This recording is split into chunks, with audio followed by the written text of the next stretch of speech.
Дали е реално патувањето низ времето на Сергеј Пономаренко? Ако да, дали е тоа доказ дека постојат паралелни универзуми?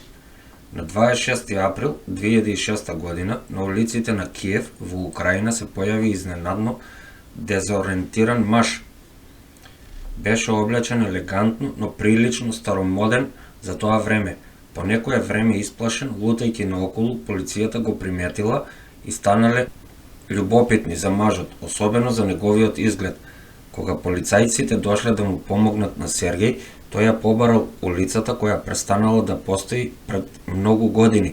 Секако полицајците мислеле дека човекот е во заблуда, но кога му ги побарале документите за идентификација, останале запрепастени. Тоа беше документ издаден од поранешниот Советски сојуз кој датира од 1950 година. По проверката на идентитетот на младиот човек, полицијата почнала да чувствува нешто чудно. Причината е што оваа личност, која изгледа млад, е всушност роден во 1938 година.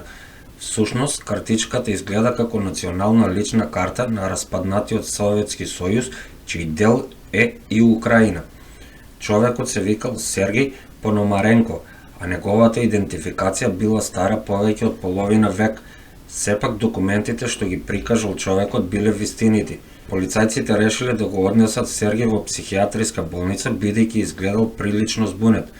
Во болницата имал разговор со психијатарот Пабло Кртиков и кога влегол во собата кај докторот, одеднаш саатот на зидот престанал да работи, а исто така во исто време и рачниот саат на докторот престанал да работи.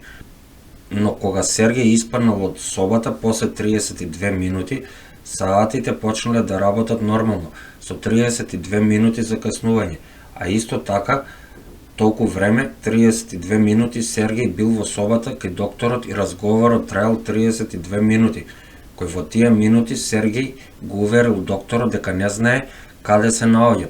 Човекот му рекол на докторот дека последно нешто на кое се сеќава е дека фотографирал нешто на небото, а потоа се појавил на непознато место во Украина во 2006 година. Тогаш Сергеј му рекол на докторот дека последното нешто на што се сеќава пред да се појави таму било дека било ден и сакал да се прошета низ градот.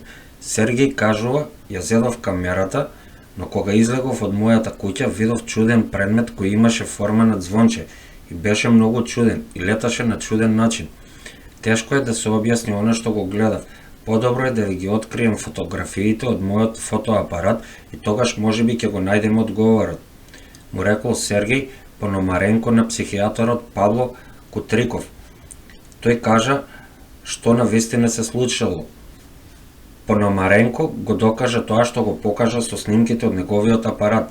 За да се види нивната автентичност, биле однесени кај фотограф од Киев по име Вадим Позмер. Вадим беше изненаден бидејќи типот на филмот на апаратот не беше развиен и тој модел бил прекинат во 1970-тите години. Тој беше изненаден што во 2006 година се уште имаше ваков тип на филм, дури и состојбата беше се уште многу добра и прилично добро за печатење. Пономаренко рече дека дошол од 1958 година, пред да биде во Киев. Тој признал дека бил со неговата свршеница Валентина Куриш. Потоа, откако се сликал со својата вереничка, видел НЛО, спонтано ја фотографирал летечката чинија и без да свати, времето одеднаш се забрзало со децении, до април 2006 година. Откако ги развија фотографиите, открија нешто доста интересно. Меѓу сликите имаше и портрет на Киев од 1950-тите, каде во друштво на Сергеј се појавува млада жена, а тој беше облечен во истата облека што ја носел тој ден. Но највознемирувачката слика беше она неидентификуван летечки објект. Тоа беше истата фотографија за која Сергеј тврдеше дека ја направил неколку моменти пред да се појави во 2006 година. Додека докторот на Сергеј му рекол да почека во една од собите за чекање, на камерите се гледа како Сергеј влегува во собата и едноставно исчезнува без никаков траг. На 26 април 2006 година. По шокантниот настан, одлучено е да се отвори истрага, за да се потврди идентитетот на Сергеј, во кој е потврдено дека човек со исто име и изглед исчезнал во 1958 година. Полицијата потоа ја следи трагата на Пономаренко, барајќи ја неговата вереничка, и тие ја пронајдоа. Жената на фотографијата беше се уште жива во 2006 година. Таа имала 74 години. Кога полицијата ја прашала за Пономаренко, Куриш го препознала. Таа исто така покажа дека ја има истата фотографија што ја имаше и полицијата. Очигледно, Пономаренко прво се сретнал со својата вереничка, бидејќи Куриш има и друга фотографија што Пономаренко ја дал во 1970 година. И не само тоа, Куриш има и дури фотографија од Пономаренко кој е во иднината, имено во 2050 година. Кога ќе се споредат двете фотографии, кои се двете во Киев во 2006 и 2050 година, се гледа дека има видлива разлика, но на фотографијата во 2050 година можете да видите многу облакодери.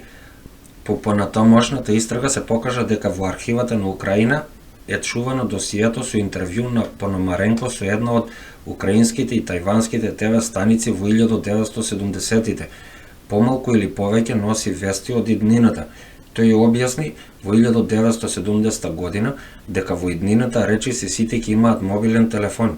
Накратко објасни и за микробрановата печка и за технологијата која во тоа време не постоела. Случајот привлече толку големо внимание што беше одлучено да се објави на руската телевизија како документарен филм. Иако во моментов мистеријата не е решена, но едно е сигурно, човекот како Сергеј постоел во 1950-тите години и неговите документи се реални. Еве уште еден патник низ времето. Ендрю Карлсин. Во 2003 година еден човек по име Ендрю Карлслин беше под истрага од FBI под сомнение за инсайдерска трговија како последица на тоа што успеал да ги зголеми инвестициите во акции од $8.000 на $350 милиони за само 2 недели, преку 126 берзи со висок ризик, без да изгуби ниту $1. Ова во време кога цените на акциите тонеа, а повеќето инвеститори губеа пари. Карлслин беше фатен и испрашуван со очекување да добие профитабилна информација за привилегирана мрежа за податоци. Наместо тоа, FBI доби 4-часовно признание од човек кој тврдеше дека доаѓа од 2253 година во иднината. За да ги потврди своите тврдења, Карлсин додаде некои предвидувања како што е точниот датум на инвазијата на Ирак и нудејќи факти за локацијата на Осама Бин Ладен, заедно со лекот за сида. Сето тоа само во замена да му биде дозволено да се врати во неговиот брод. Дали верувате дека тој е вистински патник низ времето или измама? Ако е измамник, како знаете? Оставете коментар со ваше мислење.